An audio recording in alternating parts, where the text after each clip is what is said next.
Hello, Hi. and welcome to our discussion of Ari Aster.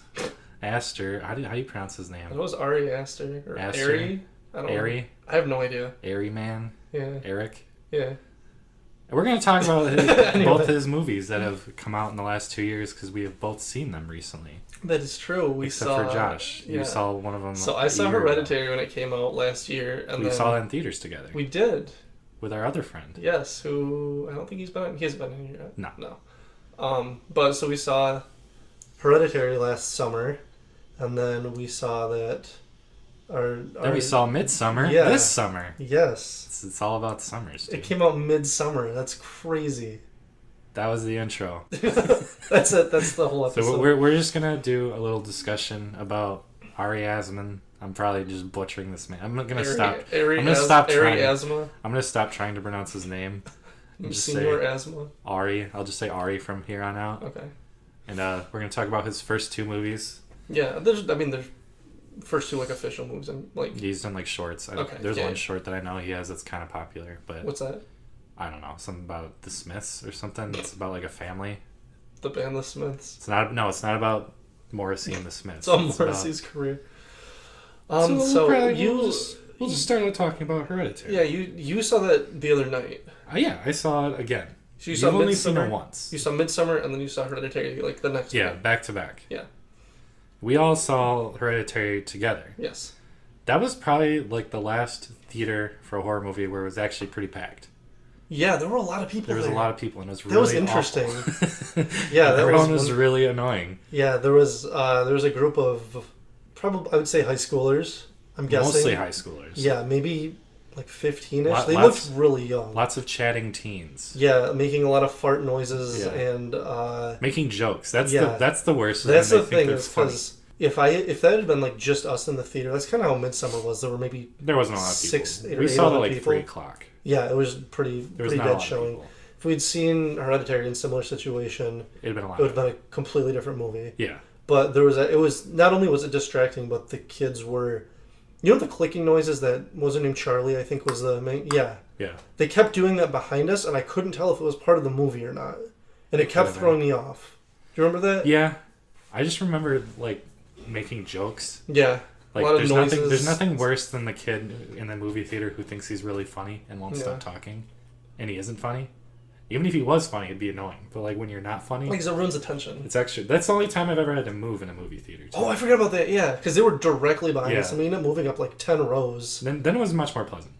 But it was still bad. It was still bad. But anyway, we walked out of that theater because we heard a lot about it. It's A24. A24 is.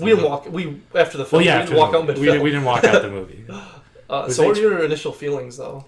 I feel like after we first saw it, you and our other friend were much more lukewarm about it than I was. I felt like I was the only one that was pretty positive about it.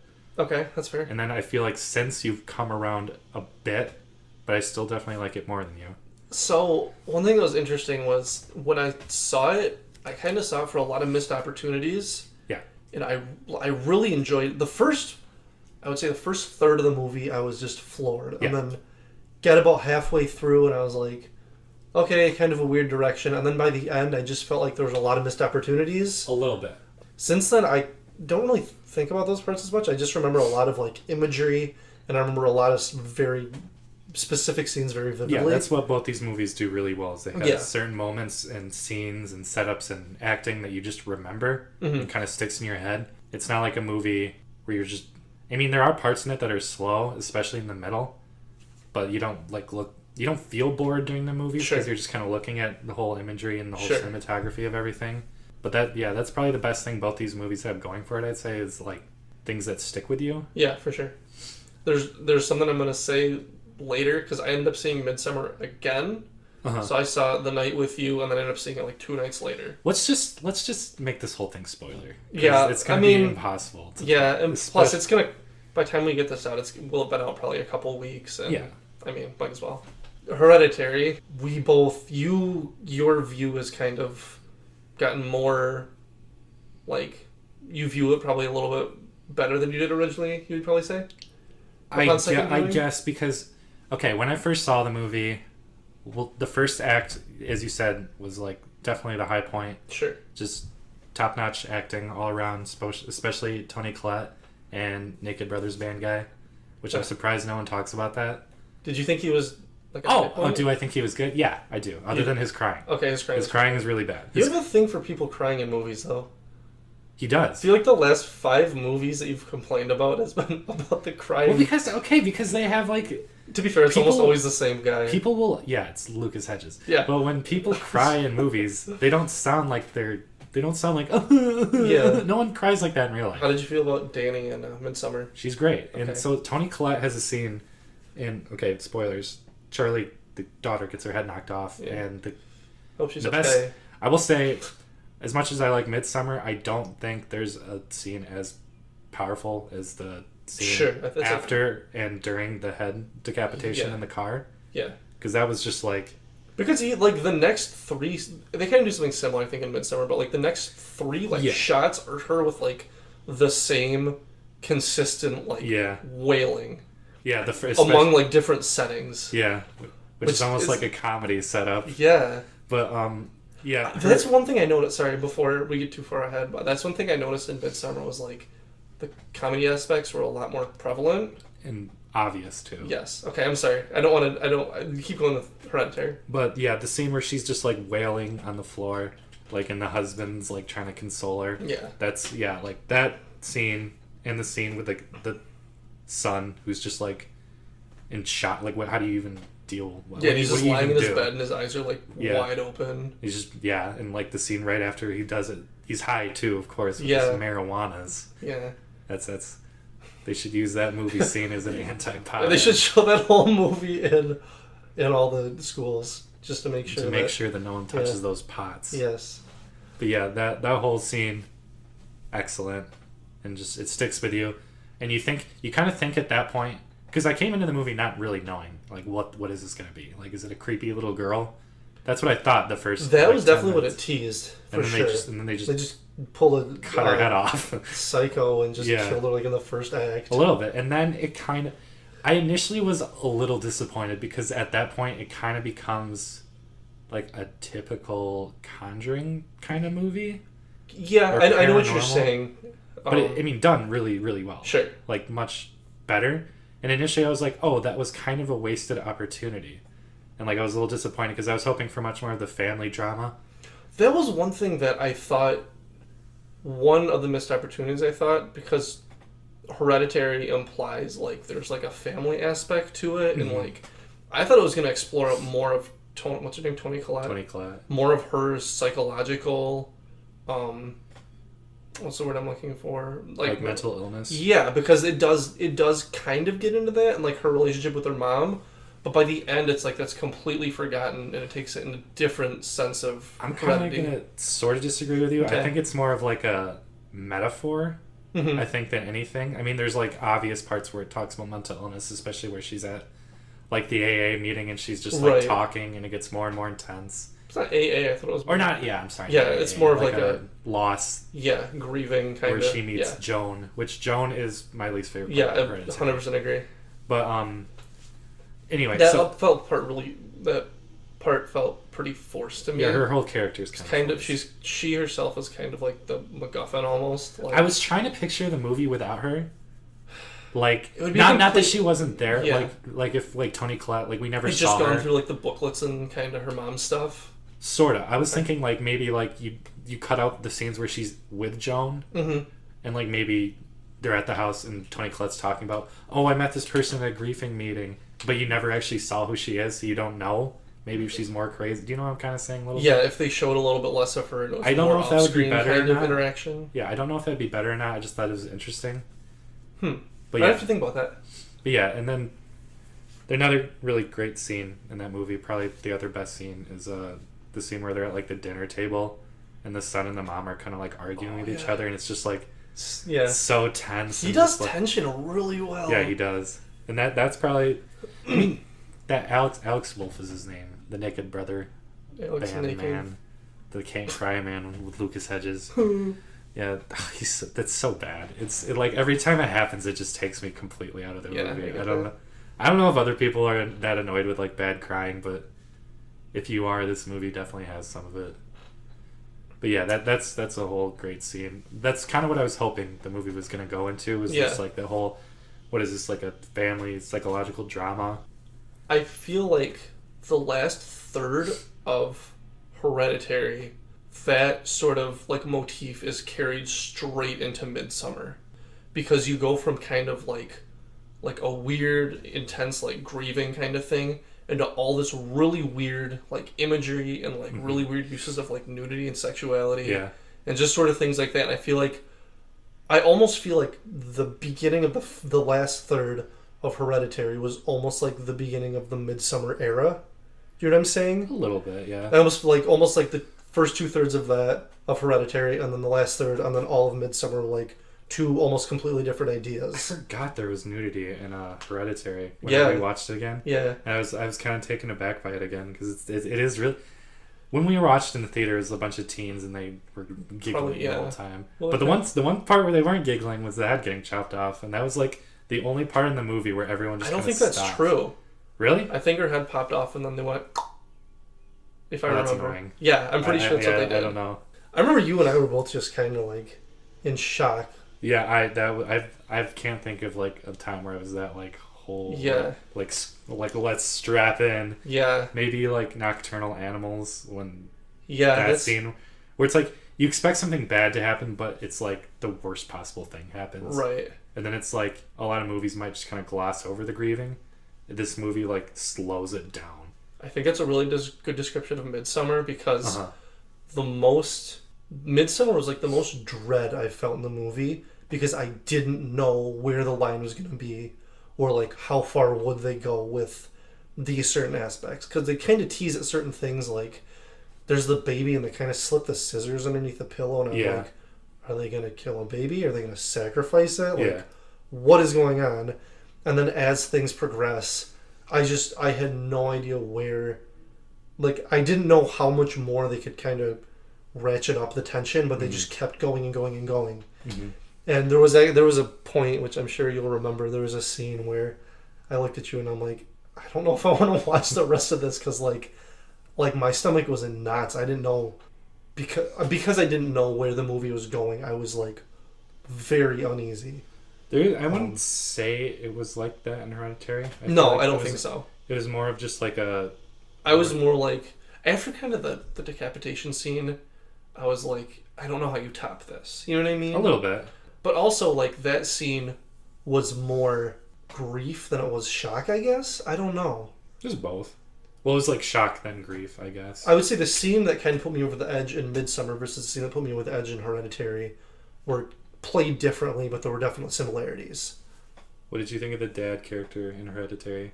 He's a little forgettable. I initially thought he was kind of underwritten. But when I watched it again, that was one thing that kind of got better. There was like more of a dimension to him that I didn't realize, where he was like kind of... The son trusted him. Kind of the anchor almost of the family. Yeah, he was. Yeah. He was like the only sane one, obviously. Yeah. He kind of like relished a little bit the fact that the son liked him and like trusted him, and the son didn't really trust the mom. Yeah. And like he was trying to kind of comfort both people, but I think he kind of had this like, I don't know, ego boost to the fact that the son was looking after him. But I mean, so I wouldn't say I think he was decent.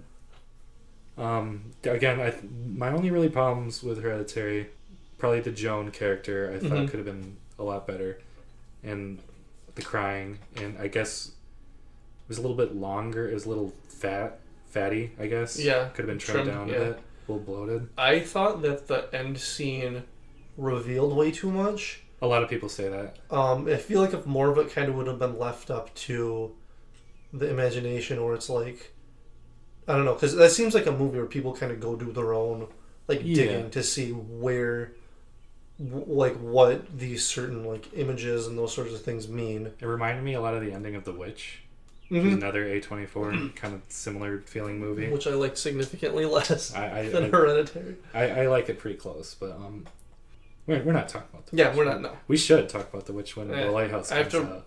Yes. I have to rewatch The Witch. Yes, I did not like that movie.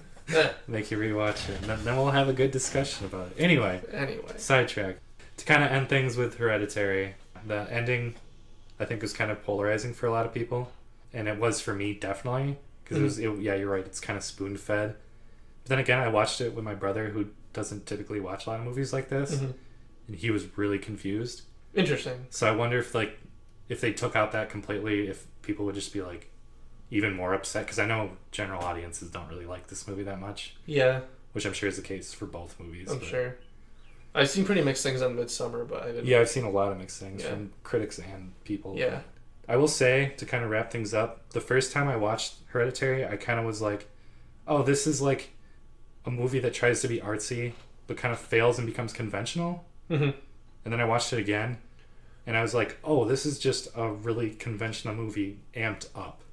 Sure. Does that make sense? Yeah, I get what you're saying. So I think this movie of the two is going to be remembered more. They are both of just straight, just linear stories. Yeah. Yeah, I think this one will probably be the more audience friendly. I think this will be the one of the two that is remembered more. I think it'll be viewed more. Because I don't think Midsommar has a huge appeal. Hereditary was kind of a sleeper hit. Yeah. It made for what it was. It kind of did pretty well. This might be dumb, but I feel like the spooky kid genre has kind of taken over in a lot of ways. Or just like Ghost. Yeah, but there's no indication it's like a ghost movie, though. It looks like it's about a kid who kills birds. Yeah. Based on trailers and stuff. Yeah, it kind Whereas Midsommar just looks like a cult. Well, that's kind of what I was getting at. It feels like it's following the trend of like every horror movie that's out right now, but just amping it and like perfecting it and making it just wiping them all out of the water, basically. Sure. So yeah, I don't know if you want to do a rating system or anything. Do you want to? So initially, like I said, you've seen it more recently than I have. Initially, I was kind of sitting at like a strong 6 out of 10, light 7. I feel like if I watched it again, it'd probably be like a strong 7 because there are a lot of things, like I said, I didn't love, but I understood. A lot of storytelling decisions that were made. But like I said, just based on like the scenes I remember and the imagery that was just very shocking and memorable. Like I just remember really specific scenes. Like I remember the decapitation scene. I remember the dad being on fire because that's like a absolutely terrifying image. Another great scene. Just weird, like the old naked people and like all those sorts of things. Lots of like creepy things happening in the corner. Yeah, that like you might not notice. Yeah, that's fair. Yeah, it's really really well shot. I mean, yeah, absolutely. It pales in comparison cinematography wise to Midsommar. Yes, I agree. That's like the one thing for sure. Because most of it takes place just in the house. I feel like. Yeah, but it's like it's well lit and like. Yeah, I'd feel more of like a. I was feeling more of like a strong 7. I guess we're using those kind of terms. Well, what would you prefer?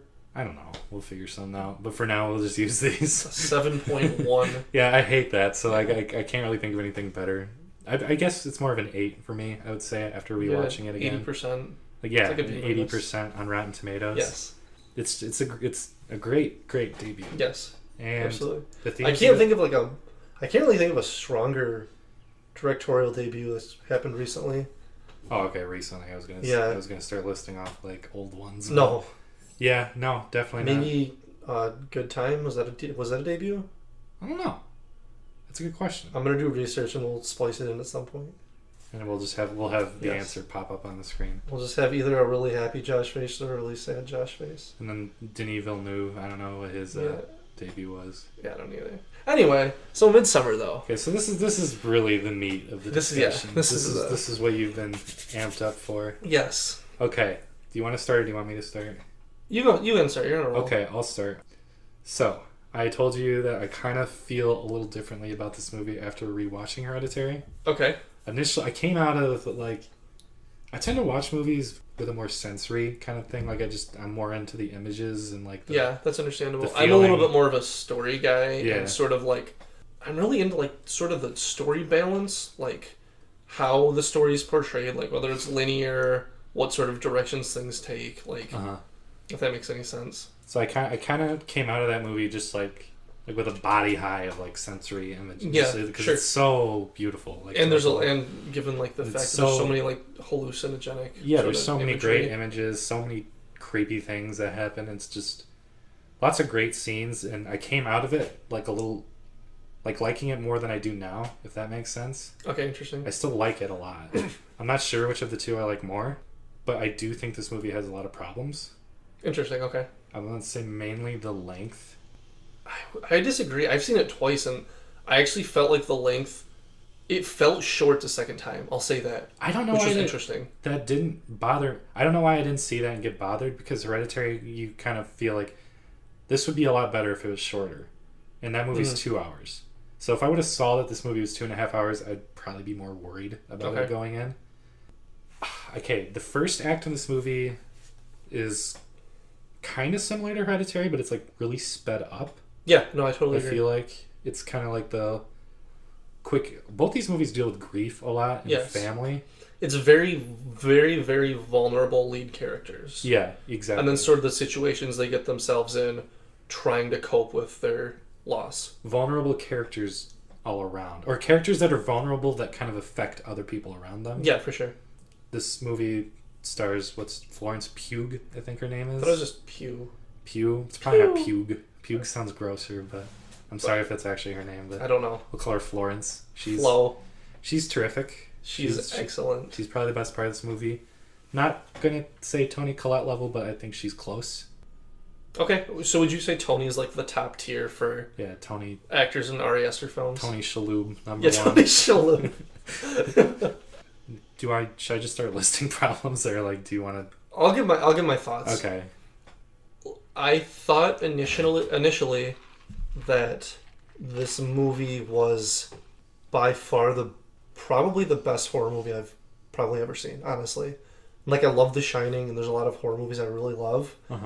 But I watched The Shining kind of for the characters, and then sort of like the last chunk. What about the cinematography in The Shining? No, I agree, but I'm saying that there's certain aspects of The Shining that I love to kind of analyze, but it doesn't bother me. Do you know what I mean? Yeah. Whereas when I watched Midsommar, about the whole last hour, I was like, my stomach hurt. Like, I was physically uncomfortable. Like, I was biting my lips, I was chewing my fingernails. Like, if not the best, the most effective horror movie I've seen, just because it took so many turns, and I didn't know where they'd come or where they'd go. Okay, it's not my favorite horror movie. Okay. It's just a movie I really, really like, okay. I guess. I will say it's probably one of the better first viewings I've ever had of a movie.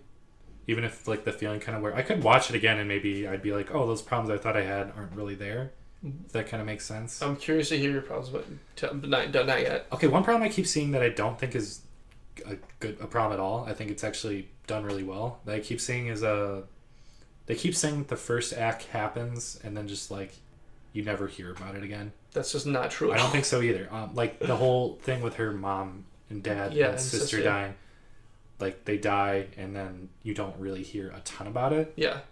But I think that's kind of the point. Like, she goes on this trip. She goes on this trip to Sweden, and it's kind of all to get away from everything and kind of try to cleanse herself of, like, all this grief that she's just been drowning in, basically.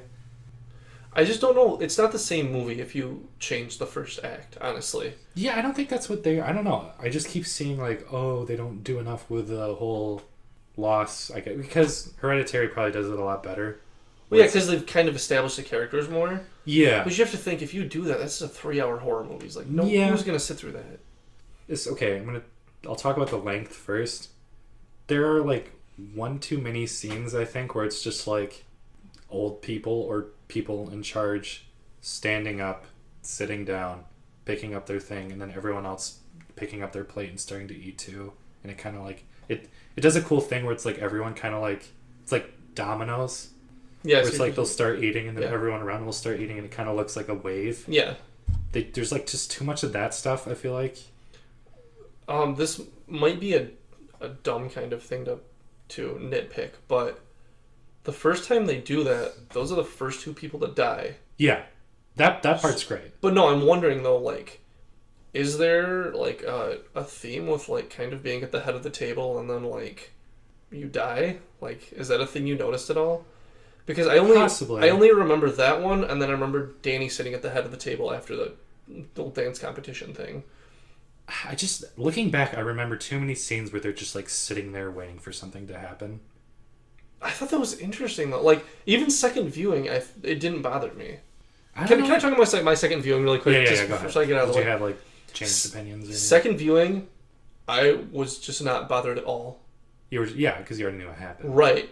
But it still held up as just like a gorgeous movie about grief and like family, which I think is the biggest. I would say that's the plot of the movie, is like this grieving girl is like looking for a family. Yeah, and which is one nitpick I've heard, is that there's not enough of a plot, which I don't. Yeah, I've heard that too.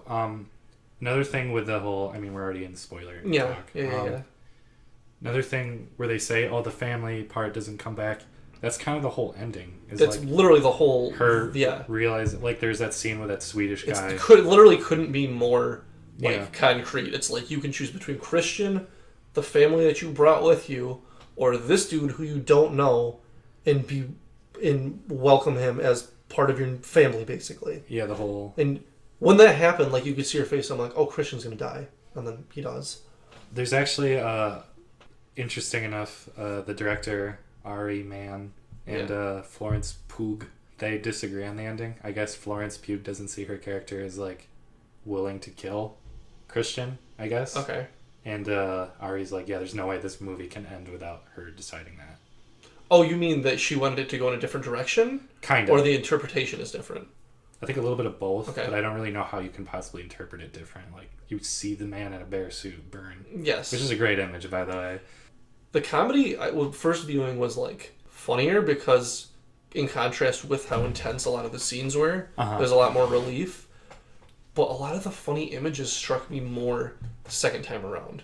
Yeah. Like him in the bear suit. I haven't had... you say... your first viewing, you were kind of like uncomfortable. I was so uncomfortable. I was kind of the opposite. Like, really, when I watched Hereditary, I was like, just like sad and like depressed, but in like a good way. And then I watched this, and like, there's like, it's like entertaining. I don't know. It's kind of lighthearted in a way. In a weird. Do you know way. what it reminds me of? What? The Black Hole Sun video. Yeah, a little bit. Yeah. You know what I mean? Yeah, sure. So that was kind of what I had like the back of my head. If there was more.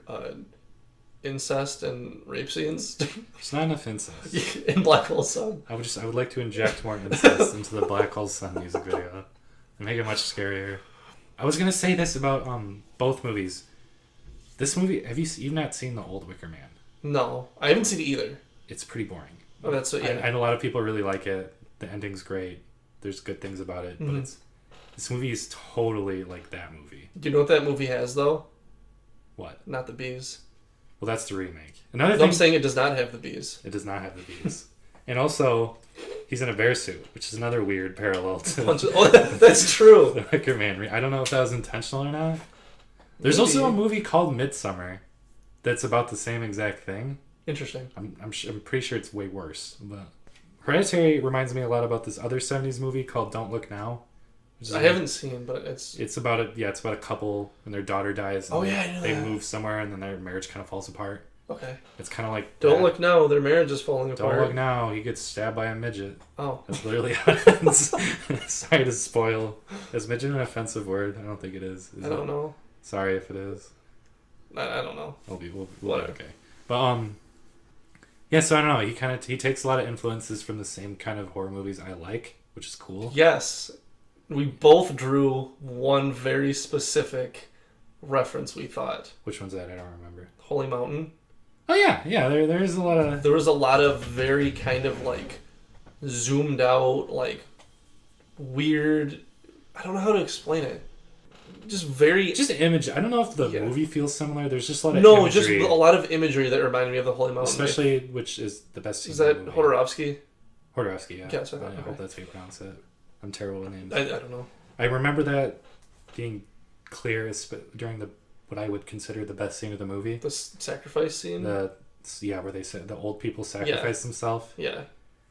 Not the part where their faces explode, but like but where they're up on top. Yeah, and there's just like everyone's like in white everyone's clothes. kind of like singing and chanting. Yeah, and that's stuff. very Holy Mountain. Yes. It's a very interesting scene. Yeah.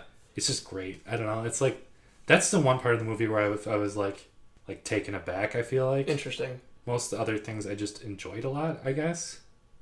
The scene that kind of took me I was most taken aback by was when Josh is in the whatever that room is where they've got all the holy books. Mm-hmm.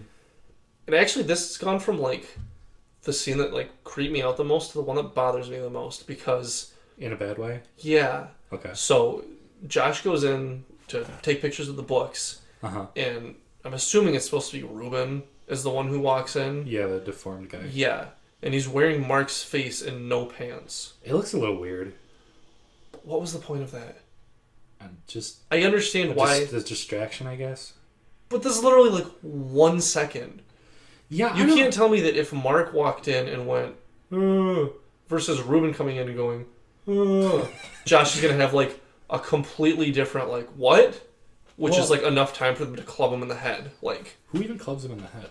It doesn't really show it. Just you see kind of behind. He's got that big mallet thing that they used to. I think that's probably my least favorite of like the clearly horror parts, I guess. You know what's interesting was I think that was the only scene that took place at night. Did you notice that? Yeah, that is interesting. I thought that was kind of weird.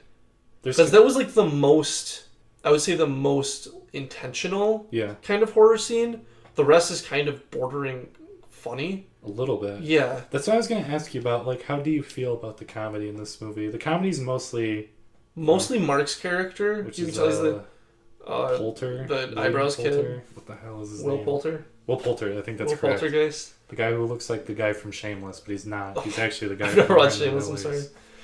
He's the guy from We're the Millers that's like, you guys are getting paid? That's correct. Him. He's also in The Revenant, if I remember correctly. I'm not sure on that, though. He's also in Midsommar. Is he? I don't know. Oh, man, I don't remember that. Yeah, but he's like clearly the comedic relief in this character. And he's funny. He's very funny. But I thought there was also a lot of comedy sort of... It's interesting because there's a lot of things that are both what makes the movie funny and makes it kind of horrifying.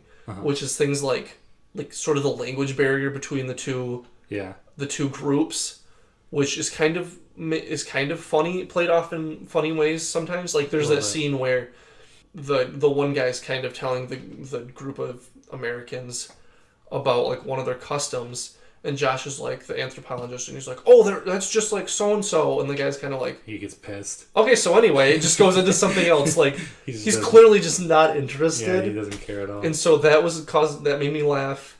Scenes where like the one dude kept walking across the screen like with that giant smile and like that made me laugh. Things like that where it's like funny and unsettling. I was gonna say because in Hereditary we had chatty teens laughing at parts that were kind of so bizarre that like you're not sure if they're funny or creepy. Yeah. This movie has that too, but like fewer annoying kids. But I wonder if because they kind of like let the humor on early, like because there's clearly parts that are obviously supposed to be funny, like where he's tripping and he's making funny observations or you're talking about Mark, right? Yeah, Mark. Okay. Oh, hi, Mark. Yeah. Well, podcast. Okay, I'm sorry. But yeah, just I don't know, scenes like that where there's clearly intentionally funny scenes, which makes the scenes later in the movie where it's like so bizarre you don't know if it's supposed to be funny or uncomfortable, and makes it funnier, I guess. Does that kind of make sense at all? It sort of dilutes the horror, but I think it makes it more memorable too. Yeah. Or at least more pleasant. It kind of blurs that line, which I like a lot. Which I think was one of the things I appreciate most. Hereditary kind of just went for like horror. This kind of rode the line between horror and comedy in a lot of spots. Yeah. Which I really appreciated because it's not easy to do. But it wasn't like Zombieland or something. No. It's like... But who thought Zombieland was like a horror movie? I know, but it's still like technically a horror. Like, if you say horror comedy, you think of like... Evil Dead? Evil Dead or something. Yeah. Right? Or Evil Dead 2, not really Evil Okay, Dead. that's fair. Or something more... This is not campy at all. Yes. Yeah, you're right. It's very realistic. Just the characters happen to be kind of funny. Yes. And the situation they're in is so bizarre that it's almost funny. Like, you have to laugh to kind of ease the tension a little bit. And honestly, I think if the comedy weren't there, I don't know if I would have liked it as much because I feel like first viewing I would have been almost overwhelmed. Which I know sounds really lame, but... No, I kind of agree with it. I'm not sure. It's hard for me to picture it without comedy. Yeah. As for nitpicks, the scene with Ruben, definitely. The scene where Mark finds Josh's leg in the garden. I like that. But it doesn't make sense. Why would they just be like, we're going to use his body also, just stick his leg in the ground, it's fine. Yeah, like, I think it's just more just going through the image. Yeah, but I'm saying in the context of the movie, it doesn't make any sense. Other than Mark is freaked out. My other big problem I have with this movie that I already know you disagree with, I think outside of Danny, the Florence character, and the Will Poulter character, Everyone else is kind of underwritten. I disagree. Especially, I really do. The boyfriend character... If you're going to say Christian, I really liked Christian. Because his arc was so interesting to me. I don't know. It's not his character that I have a problem with, because I think he's written fine. He's like supposed to be kind of a douche. Yeah. But there's just like parts where his acting kind of is like really weird. There was one scene, and the only scene was when those old people killed themselves, and Danny's like, she's like, "Are you not bothered?" And he's like, "Yeah, it was really shocking." Yeah. And the way he said it kind of made me laugh. There's another scene too where he's like, the Josh character dies, and like they were feuding before. Yeah. And the guy's like, "Oh, where's your friend?" or something, and he's like, "I don't want to affiliate with him. We did not come in to be responsible for him." And he like says it really weird. And okay, that's fair. I don't think he's that good of an actor, I guess. Do you want to know what I thought was really interesting about Josh's character? Huh. The whole movie, he's kind of like playing both sides. And he's kind of like manipulating Josh and manipulating the group, and he's manipulating Danny. And you get to the end where he most needs to talk his way out, and he can't talk. I thought that was kind of funny. That's interesting. It was kind of like, I was just gonna cosmic say justice sort of thing. He kind of doesn't like say enough. I don't know. Like he just kind of. Yeah, I agree. He doesn't really talk the whole third act. Or the beginning either. I don't know. Like not really. No, he's just kind of the jerk character, I guess. I don't think he's supposed to be a jerk though. I think he's just supposed to be like someone who's. He's clearly fed up with like Danny and like. A little bit, but not like to the extent where like the others. And he can't remember how long they've been together, and he forgets her birthday. Are we talking about Christian or Josh? Christian. Okay, no, I'm talking about Josh. Oh, I'm sorry. Okay. Yeah, no, I Josh to me, yeah, I agree on Christian. Okay. But Josh to me, like, he doesn't really play a part until Christian's like, "Hey, I'm going to do the same thesis." Yeah. Then he becomes relevant. Which I thought could have been, I don't know. I'm trying to think of a movie. Like, I almost feel like he could have been out of this movie and would have been fine. I can't, because even if they feuded, but it didn't really go anywhere. I guess. Yeah, that's fair. I don't know. He didn't really react that much either. Like there's a scene where the two elderly people sacrifice. Yeah. There's like two other kind of random characters that are supposed to be smaller. Yeah. And they're both like freaking out, and Danny's like freaking out. Christian and Josh are just like kind of standing there with their mouths open. Yeah, but if you remembered, Josh knew what was coming. Remember that? I guess. Because what's his name? Pele or something? I thought that was his name. That's what it sounds like. Oh, I don't know actually. What is Who's his name? Who's the Swedish guy? I'm gonna call him Pele. Like he kind of went AFK too. I thought his character was gonna be better as well. His character got interesting second watch. It is Pele. Okay, I was right. Oh, I thought that was like a soccer player. Yeah, it is also. But like he's kind of the certain names are used more than once throughout history. He has a couple scenes where he's really good. Yeah, I understand that. There's a couple scenes where he's really good, like the scene where he's talking to Danny and he's like kind of talking to her about Christian. And like you kind of think in the back of your mind like, oh, he's trying to get with her in a weird way. That scene was really good, and then he just kind of goes away. But I don't know. He just kind of becomes part of the group. Kind of. Yeah, I guess that's fair. But his character gets a lot more sinister upon second viewing, which is interesting. He clearly manipulates them. Right, but I'm curious, like, how much of this did he have planned out, is what I'm wondering. I think the whole thing. Because in the beginning he's like, oh, I'm so happy you're coming, and no one else is, because... Right, but I even apart from... But I mean, you're not implying, like, that he had anything to do with, like, the sister, right? Maybe. I don't know. You think so? I don't know.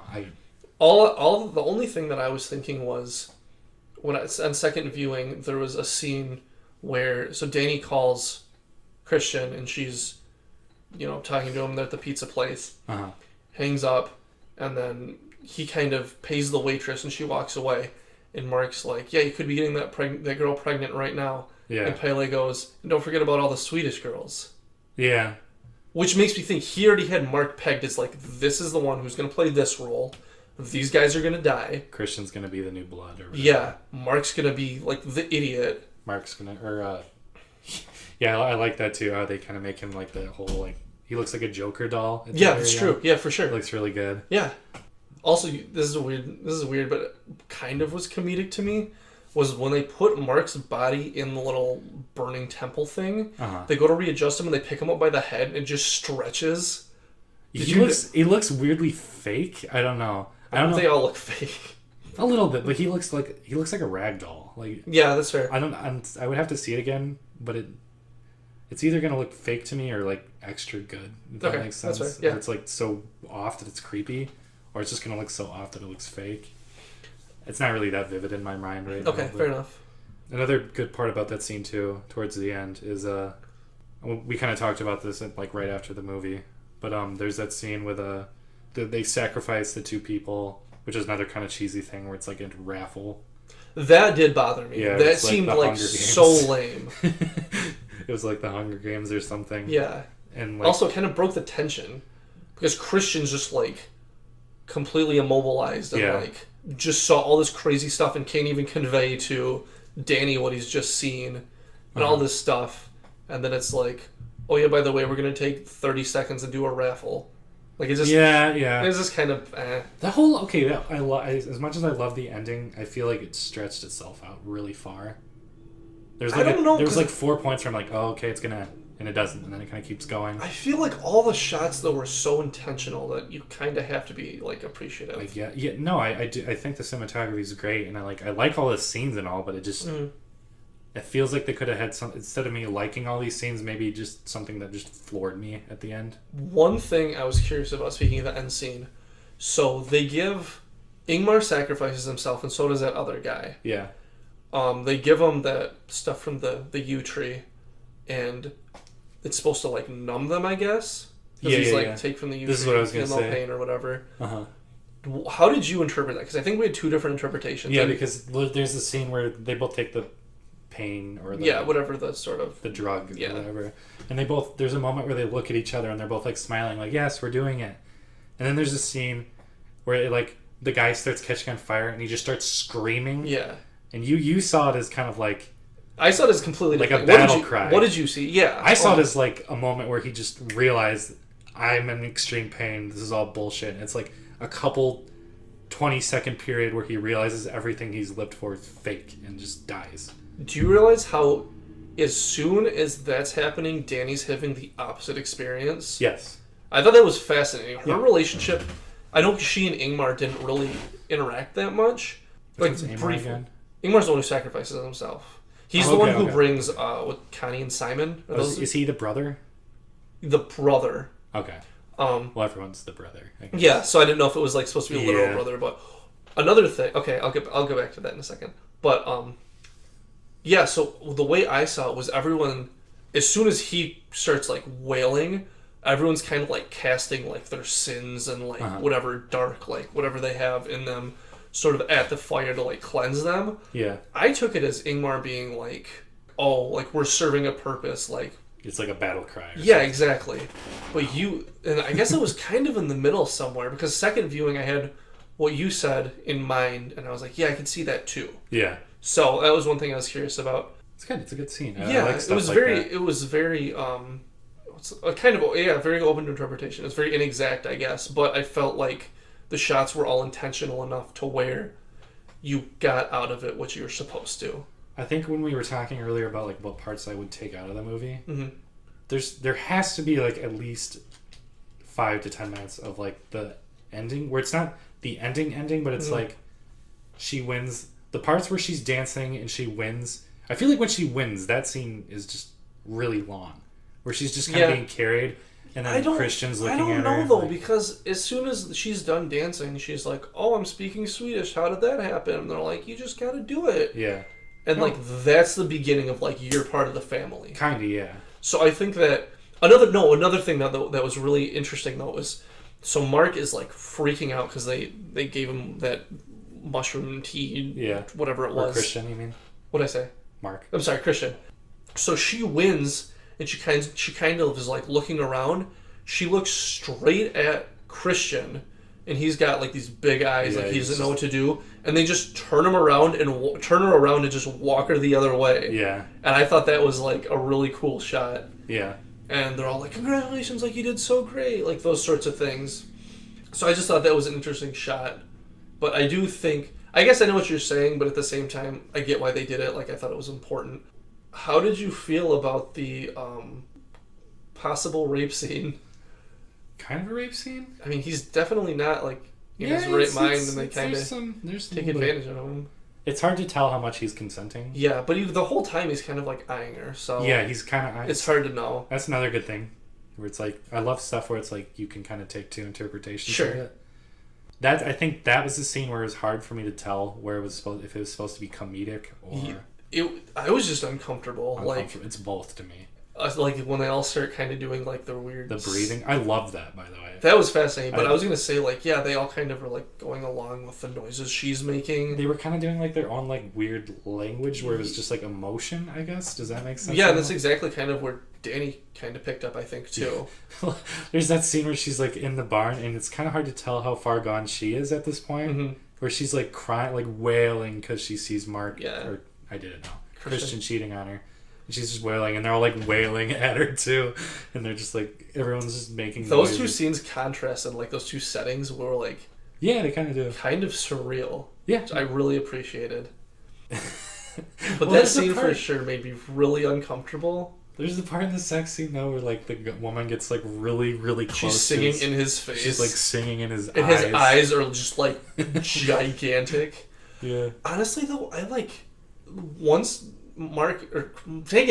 Christian drinks that stuff, you can tell like he's just so confused. Like I felt kind of like I actually kind of pitied him, like a little bit, because he's just terrified. That's just clearly not a good decision, though. No, but you can tell he's really struggling. Like there's with him and Danny, with him and Maya, with just a lot of different things going on. Minor nitpick. There's a couple instances where I'm like, you would not be taking hallucinogens right now. Yeah, that's understandable too. Like Danny in the beginning, like you wouldn't just cave in and be like, yeah, I'll take mushrooms. Like unless they didn't really establish that she's done it before. Yeah. So I don't know.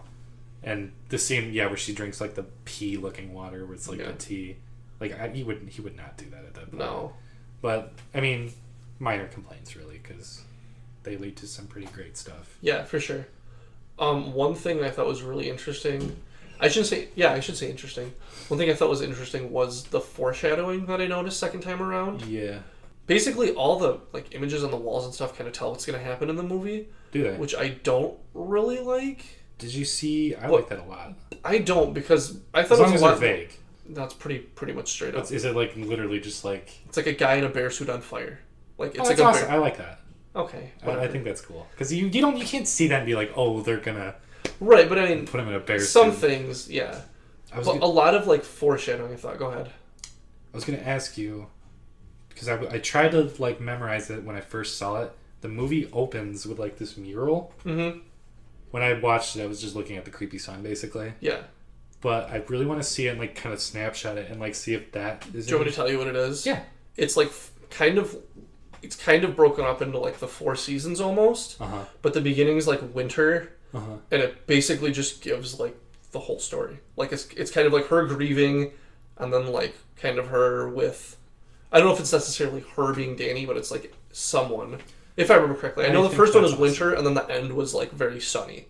I think that's awesome. If it's like kind of foreshadowing the story? Yeah, I think so. I think that's really cool. I could be wrong on that one, but like some of the foreshadowing I thought was really clever. Like there's a scene, like I said, the one where Pele's like, and all the Swedish girls talking to Christian. Yeah. The one where you noticed this, but I interpreted it differently. Huh. When Maya comes up and kind of kicks Christian, and Christian's like, Can anyone just join them dancing?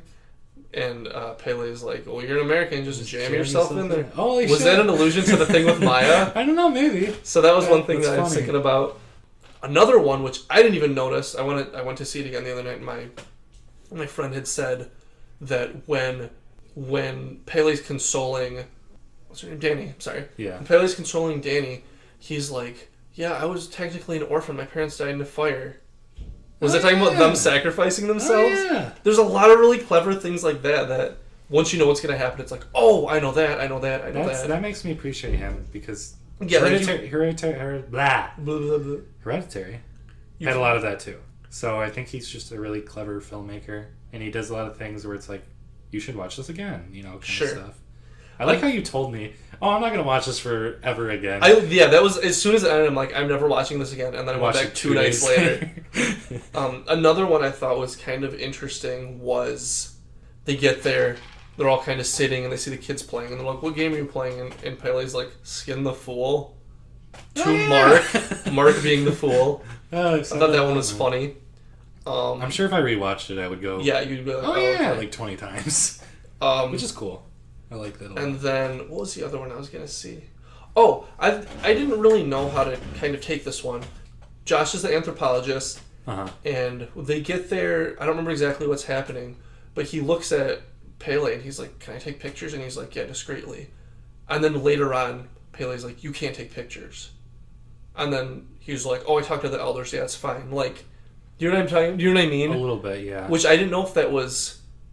I don't know how to take that. Was that Pele kind of like screwing up his own sort of narrative towards Josh? Was that sort of like a short sight kind of thing in terms of storytelling? Was that... I don't remember... him knowing he's going to die, so it doesn't matter if he takes pictures anyway? Kinda. I was going to say, I don't remember Pele saying you can't. I know specifically he says, can I take pictures? He says discreetly. And then the next time, it's him with the elder, with the books. Yeah. And he said no. Okay, but it's not Pele who says no. No, but I'm saying like that's kind of mixed. So I didn't know if that was an intentional thing or not. Yeah, I would guess of the two movies, this probably would have more plot holes, I would guess. Also, at the same time, though, I felt like this was woven so well. Like, the thing with the feces didn't seem forced. Like, that totally made sense. As much as you can say, like, yeah, you kind of probably could have done without the Josh character. I don't think you could have. I don't think it would have been the same movie. Maybe you could say, like, you could have written him better. But I just don't think it's the same movie if you take out any of the characters. It's not. I just think it would be better without him. It's not that I think it's bad necessarily that he's there, but it just makes him more bloated to me, if that makes sense. Do you know, this is another weird kind of parallel that I saw with another movie, was Cabin in the Woods. With the whole idea, it's like, this person has to be sacrificed, this one, where everything's kind of planned out ahead. Yeah. Which, obviously, they're two very different movies, but that kind of made me laugh. The more I thought about, like Mark's the idiot, Josh is intellectual. I don't know. Yeah, that's kind of what I mean. Christian's kind of like the I don't know what you call him. He's like the traitor. He's kind of just embodies most of the things that are kind of wrong with that group of Americans. Yeah. Because he's just kind of scummy. Yeah. So that was another parallel I kind of saw with another movie. You were talking about foreshadowing. I just remembered. I mean, we've been kind of going back and forth with each movie a little bit. We're a little off track, but it doesn't matter. Yeah. I would say in Hereditary, there was a lot of scenes that were really great too. Where it was like the Alex character, or not Alex, what the hell's his name? Peter? Yeah. Peter. He's in class and he's like looking at her ass in the chair and stuff, and he's like not paying attention, or he's like really far gone and like in psychosis with whatever is going on. The teacher will be teaching something that is like something that you would be teaching in school, but it like oddly kind of connects to what's going on in the movie. I understand that. Yeah. Like there's a part where, like in the very beginning, where he's not really paying attention, and they're like telling about mythology, where it's like a character who is like unaware of his sacrifice, or like of what's coming to him. Yeah. So he's unable to change it because he's unwilling to be aware. Yeah. And it's like exactly what's going on. Exactly what happens to Peter. Which is awesome. I love that kind of stuff. Yeah, for sure. All right. Do you want to cover? There's like two more things I wanted to say really quick. Okay. One, this is more just me being a turd, but for me it was kind of relieving to see like a movie, especially a horror movie, take place outside of like the U.S. that didn't involve British accents. Because I feel like most times in places, if it's like historical, it's like British accents, The Witch, colonial, like... I wouldn't say it makes Sweden look good. Oh, no, for sure. But apparently, I don't know if this is true, but I kind of seen a video that like a lot of this is pretty accurate. Interesting. In terms of like certain traditions. And plus, if you saw the end credits, it was all like Wilhelm Bjornsson or Svensson or what. They're all very Scandinavian like names. Yeah. And then another thing I was gonna say was, I remember the last thing I was pretty much gonna say was the end scene. The first viewing, I was very overwhelmed, but I had this really weird moment where I was thinking back to like when the old people sacrifice themselves, and they're like, oh, this is how they view death, And I kind of saw it like midway through the scene as like, oh, this is their tradition, like this is what they do. And it just wasn't like a horror anymore. It was very weird. Yeah. It just kind of clicked. And I'm wondering if that's similar to like what Danny was probably experiencing in that moment. Moral of the story, socialism doesn't work. All right. But also, one last thing, I'm sorry. Another thing was, yes, Sweden especially, but sort of like Scandinavia is always kind of talked about in like this is what we should shoot for, like a little bit more certain social values and things. Yeah, exactly. And then it just made it look like as bad as possible. Which I thought was interesting. I don't think that was super intentional. No. I just thought it was an interesting... Yeah. It was in line with the fact that, like, you see all these, like, sunny images, like, people dancing and stuff, but then, like, the flip side of that is, like, oh, this person's getting skinned. This person's getting dismembered. Right. This person's wearing this person's face. Like... Yeah. It's just a similar kind of thing. I just thought it was interesting, but... So to wrap things up, I'll go first. Both are terrible. Don't watch them. You clearly have a lot more to say about this movie than I do.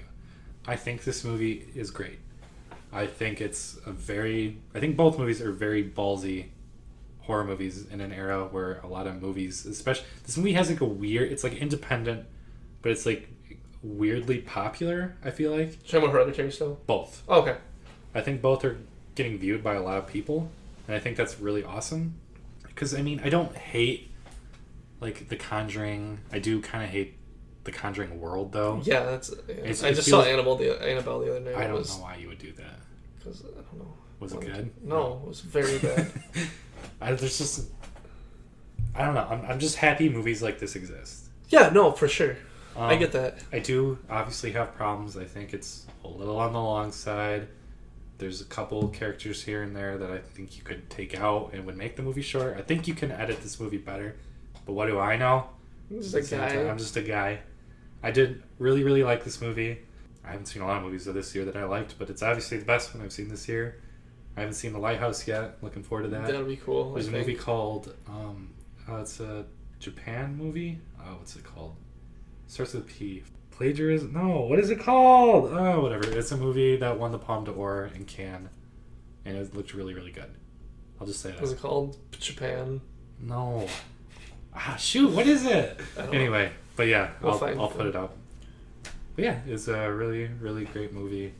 Probably give it just an 8. Just an 8. I'm not sure which one I like more. Okay, fair enough. Because I like certain things about each movie better and worse, I guess. So sure. That's me.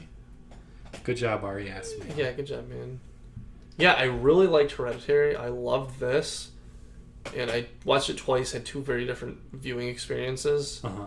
But I enjoyed them both like equally, I would say. Mm-hmm. Yeah, I don't know. This is definitely among like my favorite movies ever. Interesting. I don't know. I have a feeling that maybe in like a few months I'll be like, oh yeah, I did see that. I really liked it. Uh-huh. I just don't see it being a movie I return to a lot, like a lot of my favorites. Yeah, you never know. Especially given its length. Well, like most of my favorite movies, I watched and I was like, oh, that was awesome, and then like I kept watching them, like The Shining, yeah, and Holy Mountain, and Freddy Got Fingered. Yeah, all same classics. Movie. But I just kind of kept watching them, and then eventually I was like, yeah, I guess this is probably among my favorite movies. So initially, like I was unapologetically that was like a 10. Mm-hmm. I don't think it's a 10. I don't think it's perfect. I don't know, man. It's a pretty surreal experience. It's a solid great. It's a great out of 10. It's a great out of 10. Probably like a 9 then. I think probably. That's really good. What are you thinking for next episode? I was going to ask you. Oh, dang. I'm really excited. Do we want to do another movie? Do you want to do... Yeah, we should. I kind of want to get your thoughts on just general... One thing I noticed was like a lot of my favorite TV shows have gotten canceled recently. Which ones? All right, Ash vs. Evil Dead. Do you want me to name them all? Yeah, go ahead. Louis, Ash vs. Evil Dead, Nathan For You. Yeah. I don't know when Atlanta's coming back. Hang on, that's coming back. Is it for sure? Oh yeah. I guess I just haven't kept up enough with that. Yeah. No, but mostly those 3. Better Call Saul got pushed back a year, which is weird. But what's interesting though, as I looked it up, instead of being 2019, it's gonna be 2020. And they said it was from like a scheduling conflict, which makes me think it's Walt and Jesse's schedules. Are they on Better Call Saul now? Not yet, but they keep teasing at it. But they're making a movie. Yes. So I'm curious to see what happens there. Also, I've heard a lot of music this year. Not a lot, not nearly as much as last year. I've heard a shit ton of music this year. Okay. I've heard way too much music this year. I've maybe heard a dozen albums so far. I've heard hundreds this year. I don't know why I've listened to so much music this year. Probably just because I'm a delivery driver and I listen to music a lot. I do not deliver. You do not delivery drive. If we were going to continue with movies, I kind of was thinking... Okay. I like this format where it's like maybe like an older movie and something that it parallels that comes out now. It doesn't have to be like that, but I like the idea of two movies, one we kind of briefly talk about. So you want to do The Shining and Wish Upon? Yes. Okay. With Wish Upon being the masterpiece and The Shining being like the footnote. The footnote. Yeah, sure. The foot fetish. Yes. And then The Shining being like the crappy first draft. Yeah. Wish Upon being like, we did it right. The Shining being anime. And Wish Upon being hentai. Okay. Yes, I like that. I think we could do the Suspirias. I gotta see the Suspiria. I haven't seen the first one in a while. Yeah. But yeah, I could probably do. We could do that. We would probably talk about that movie for a very long time. So. I'm sure. I think I like the more that I've now that I've separated. I think the Suspiria remake or whatever is probably my favorite horror movie of this decade so far. Okay, interesting. I know a lot more of so people... than Midsommar. Yeah, okay. I think. I'm not even sure if I like Hereditary more still. I don't know. They're both very like neck and neck. Okay. But yeah, good job, Ari, man. We're open to suggestions for future episodes for sure. We could do The Witch. We could. And The Witch.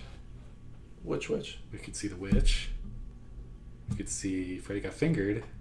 And then we could see The Witch. Put the part with the cheese sandwich. And The Witch, yes. No, we get a lot of options though. Birdemic 2. I haven't seen either. Birdemic 2, The Witch, and The Witch. I want you to see The Witch again. The Passion of the Christ 2, The Witch. Okay. Well, anyway, that was give us some suggestions, guys. We're always looking to talk about stuff. The Witch. Yeah. Send it there. End it. The Witch. Thanks, guys.